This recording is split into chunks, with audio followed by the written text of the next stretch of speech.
Présentez-vous. Monsieur Alexandre Langlois du syndicat Vigipolice. Voilà, qui a dénoncé les hiérarchies policières. Donc. Voilà, sur tous les problèmes qu'il y avait, divers et variés. Voilà, donc si on fait, parce que c'est un dommage qu'on conseille de discipline pour ça, à partir de la police de Paris, parce qu'il ne faut pas dénoncer qu'ils font des fautes en écriture publique sur les chiffres de la délinquance, ça faut pas. Faut pas dénoncer qu'ils laissent le collègue se suicider, ça faut pas. Ça c'est pas marqué dedans, mais on le sait, fallait pas porter plainte dans l'affaire Benalla, ça faut pas.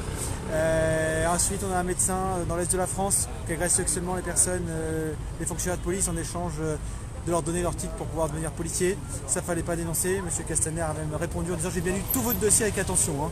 Il n'y a pas de problème. J'ai saisi le directeur général de la police nationale à ce sujet. Bon bah conseil de discipline du coup. Et en plus ce médecin on suppose, il m'envoie au tribunal pour diffamation. On suppose que c'est avec l'argent de l'administration, c'est-à-dire l'argent de nos impôts. Voilà. Ensuite, les convocations sont tombées bizarrement pile au moment où on prenait la parole sur les gilets jaunes. Donc pareil, ça ils n'ont pas mis, on continue de dénoncer, etc. Et voilà, ce qu'on voudrait, c'est une police républicaine et on se bat pour qu'on soit défenseur des libertés individuelles. Ça c'était avant 2014, avant Monsieur Valls. Depuis que Monsieur Valls s'est passé, c'est défenseur des lois. Alors on peut légaliser tout ce qu'on veut, mais c'est pas forcément légitime. Voilà, il y a la même chose. Avant on était défenseur des institutions de la République.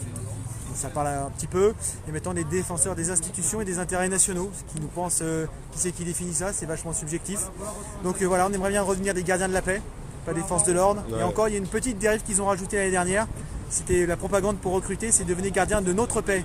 Ah, la paix de qui? La paix on voit bien, mais notre paix du coup. Voilà, la question est en cours. Voilà, donc on essaye de faire ce qu'on peut, on est solidaires du mouvement des jeunes depuis le début. Parce que nous non plus, on ne peut pas manger à la fin du mois correctement. C'est difficile, donc on achète, c'est pas qu'on ne peut pas manger, c'est qu'on doit acheter des choses moins bonnes pour nos enfants, pour nos familles. Et on fait du gras, on fait des problèmes de santé par la suite. Donc c'est un problème qui concerne tout le monde. Et c'est pour ça qu'on est solidaires, qu'on s'est baladé avec des gilets jaunes sur certains plateaux de télé, qu'on s'est fait pris des remontrances déjà de la préfecture de police. Et voilà, donc c'est bien ce que vous faites et qu'on continue de s'amuser. Les conditions de travail aussi dans la police, les heures supplémentaires à payer, les cycles de 4 jours, 2 jours. C'est ça, les policiers voient leur famille un week-end sur 2, ce qui fait qu'après il y en a qui divorcent, qui tombent dans l'alcool et l'administration quand ils se suicident. Il y avait un problème personnel. Mais non, en fait, il n'y avait pas un problème personnel, tu as tout organisé pour qu'on meure. Mais au Québec, il paraît qu'ils ont réussi à réduire de 80% les suicides dans la police. On a envoyé ça aux ministres, tous les ministres successifs. On leur a envoyé les psychologues français qui ont fait des études sur ce qu'il faut faire dans la police pour améliorer. Les médecins ont dit aussi que nos cycles de travail sont pathogènes, mais ils ont dit que c'est ce qui coûtait le moins cher. Donc une fois de plus, on est des numéros, des matricules, on peut mourir.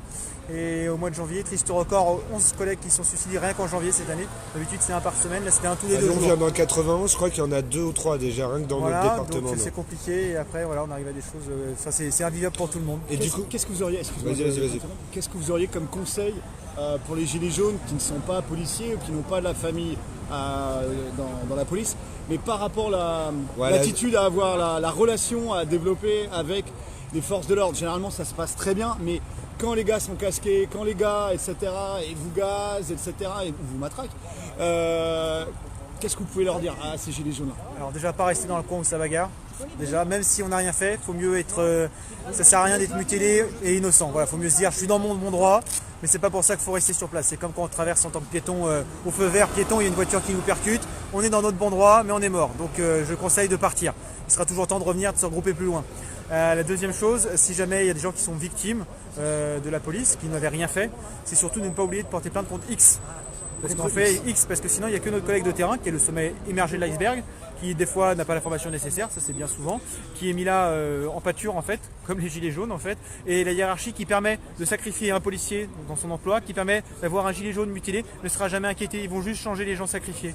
Et ce que j'aimerais aussi, c'est qu'on compte aussi, de façon générale, qu'on arrive de nous dire, il y a 1000 blessés d'un côté, 2000 de l'autre. Non, il y a 3000 personnes du peuple qui sont blessées.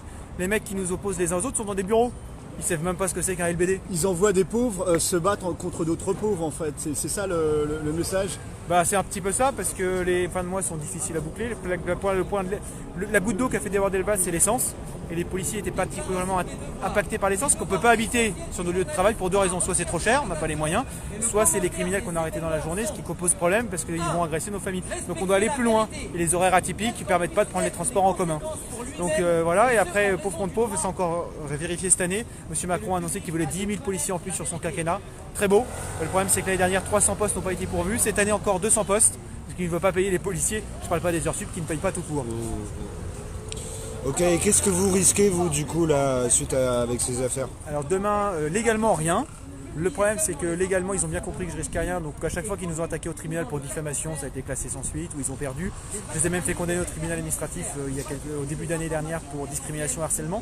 Alors le problème, c'est que pour les décisions judiciaires, ils n'appliquent pas quand ça leur fait pas plaisir. Donc moi, ils me donnent 6 500 €, ils disent bon, on paye pas, qu'est-ce que tu vas nous faire? Bon, bah effectivement. Et la deuxième chose, je risque la révocation, c'est ce qu'ils demandent maintenant. Légalement, je risque rien. Dans les faits, ils veulent me révoquer. Oui, c'est surtout au niveau du Si on statut. peut venir nous soutenir demain, c'est les gilets jaunes là qui vous entendent, qui nous S'il y en a entendent. qui veulent bien venir, moi je me passe en conseil de discipline demain matin à 9h15 à la préfecture de police pour rencontrer les gens de Paris, de préfecture de police. Donc le rassemblement est fixé à rue de Lutèce, à la sortie du métro 4 ou à proximité du RRCB, station Saint-Michel-Notre-Dame. J'ai fixé le rendez-vous à 8h15 pour pouvoir discuter avec les gens qui voudraient venir, que ce soit pas juste un truc de soutien. Et après ceux qui peuvent rester à l'issue, pareil, j'ai le temps de discuter, de rester tranquillement pour faire Génial, un compte le rendu. message est passé. Voilà. Alors, encore merci pour tout ce que vous Merci faites. parce et que puis c'est un bon travail, courage, c'est un travail collectif. Je suis pas tout seul. Je voudrais juste, citoyen policier, tu sais, nous on est très égalitaires, juste lire en fait la charte, le début de la charte politique de notre rond-point. Ouais. Les institutions actuelles ne répondent plus à leur rôle premier qui est d'assurer une vie digne et heureuse à la population de notre beau et riche pays. Nous, Gilets jaunes, nous nous sommes levés pour améliorer radicalement et pacifiquement ces institutions afin de remettre l'homme avant la finance et de pouvoir vivre dignement de notre travail. Ça concerne aussi les policiers et on demande à quand est-ce que les corps constitués vont basculer du côté du peuple et arrêter, d'une manière ou d'une autre. et arrêter de se tirer une balle dans le pied finalement. Alors sur les prises de position politiques, ce qu'on a dit, nous on soutient pour ce qui est le pouvoir d'achat. Les prises de position politiques en tant que syndicat, on ne peut pas en prendre. Par contre, on dit aux gens, vous êtes citoyens à côté d'être policiers, donc faites ce que vous avez à faire en tant que citoyen.